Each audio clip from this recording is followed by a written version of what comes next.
And if we add to that, something we're particularly told about the Apostle Paul is that he was the great apostle to the Gentiles. To the Gentiles as a whole. Not just to 1 or 2 or 3 or 4 places in the Gentile world, but the whole Gentile world at large. And as such, the apostle moved around deliberately, consciously. He moved around a lot as befitted him as an apostle. And so he says in the book of Romans that from Jerusalem round about to Illyricum, think now what used to be called Yugoslavia, from Jerusalem to Illyricum, that old swathe, I have fully preached the gospel of Christ.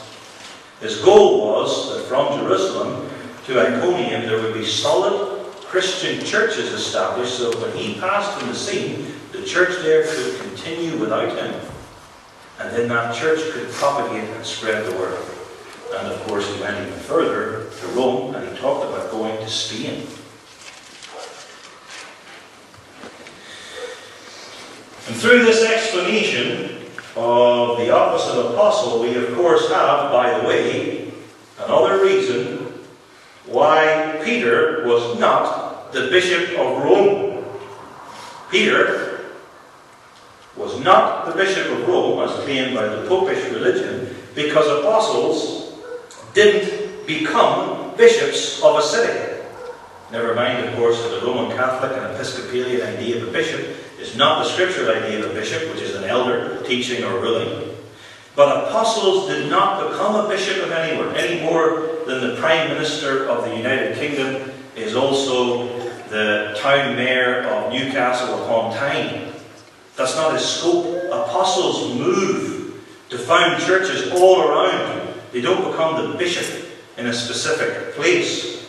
They're over the whole universal church. And so they spread the gospel and build up churches, not becoming the bishop anywhere, never mind of Rome.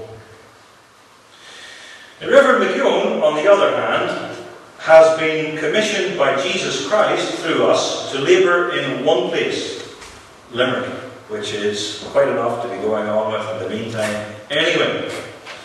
He's been commissioned to labour there so that, Lord willing, a church may be established from the ARF, and of course he's not tied to that one place. He'll be giving lectures, for instance, in South Wales, but he'll also be labouring to spread the word far and near, particularly if opportunities arise in the Republic of Ireland. But a slightly different calling. Moving on then, Antioch's itinerant missionaries, that is, those who are on the move, they laboured especially in towns or cities. They based their main fields of labour in the major population centres. Salamis and Paphos in Cyprus, and then Antioch in Pisidia, Iconium, Lystra and Derbe in what's now Turkey. They went to the towns and cities not because they despised country people or anything like that. Not because they thought city people were better than country people or anything daft like that.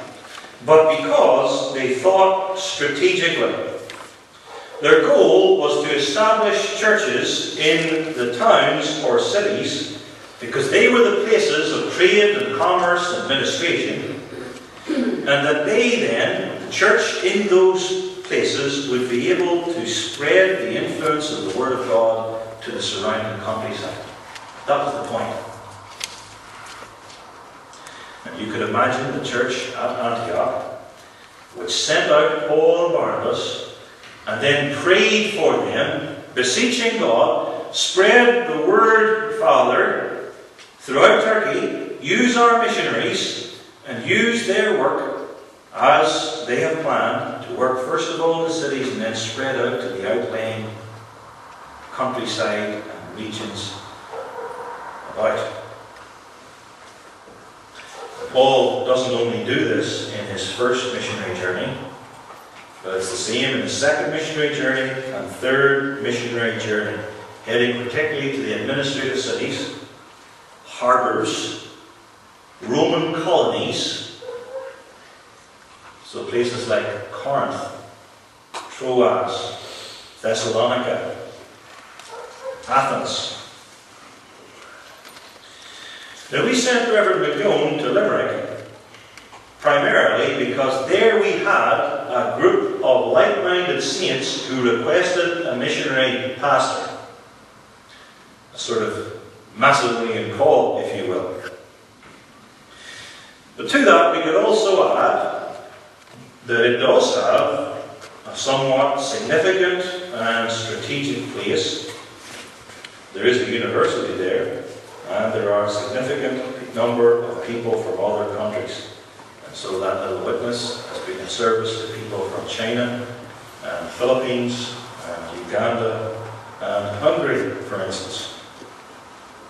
But we weren't thinking strategically like Paul, who was starting the work as a wise master builder. We're responding to a cry for where we already have a group, and we only have one missionary, and we best send him where the people are already gathered, where there's most chance, God willing, or opportunity to spread the word, because you already have something to work with. Moving on then, Antioch's itinerant missionaries, when they went to these towns and cities, went first of all to the synagogues of the Jews. It wasn't necessarily the marketplace, or the town square, or the place where the poor lived, or the place where the rich lived. The number one place they made a beeline for was the synagogue of the Jews. You may well have picked this up even in the portion we read together earlier from Acts 13.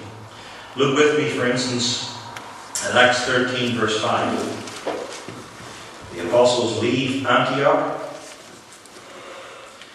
They go to Seleucia, which is Antioch's harbour town on the coast. Then they sail to Cyprus, arriving in the town of Salamis, a port on the east side.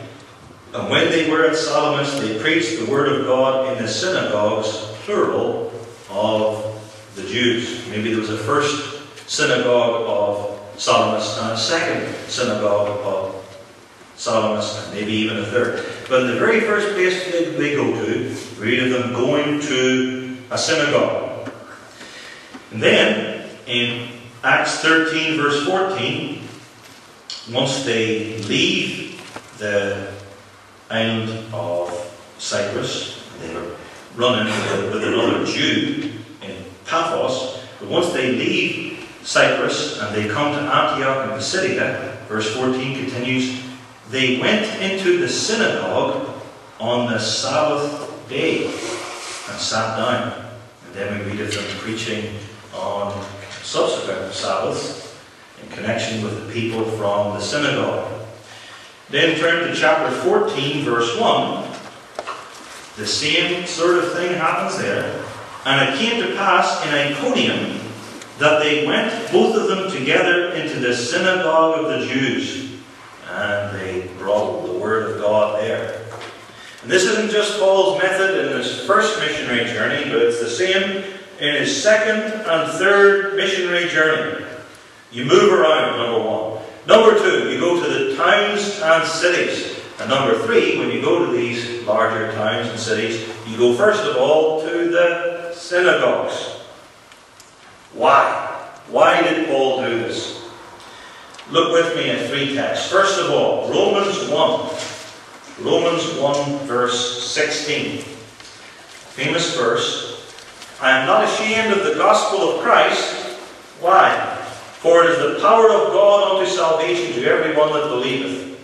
It's the same salvation by sovereign grace taught in Romans 9, which chapter contains the line, salvation is not of him who wills, man's free will, nor of him who runs, man's efforts and good works, but salvation is entirely of God that shows mercy.